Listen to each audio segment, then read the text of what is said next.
A bit over a year ago, I bought all the stuff to start doing calligraphy in Japanese, but then I promptly procrastinated until recently. Even though this was supposed to be the first video in the series, but upon review of the footage by some of my friends, it turned out that the only person the video was funny to was me. So I decided that's not how I would like to start. And one of the good observations pointed out to me was that even though I'm a beginner, I didn't show some of the things that make me a beginner.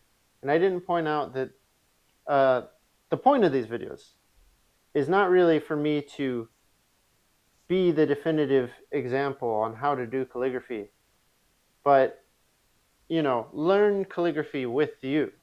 And hopefully do it in some interesting and cool ways along the way. But, we'll get to those when they come, which will hopefully be soon.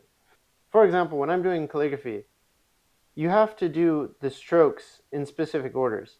If I did this stroke first, that would be wrong. And I would point that out to you that, oops, I made a mistake there. If you're following along to a professional, they might not even point that out, especially if they're Japanese, because it is so ingrained in Japanese culture that you just write the specific way.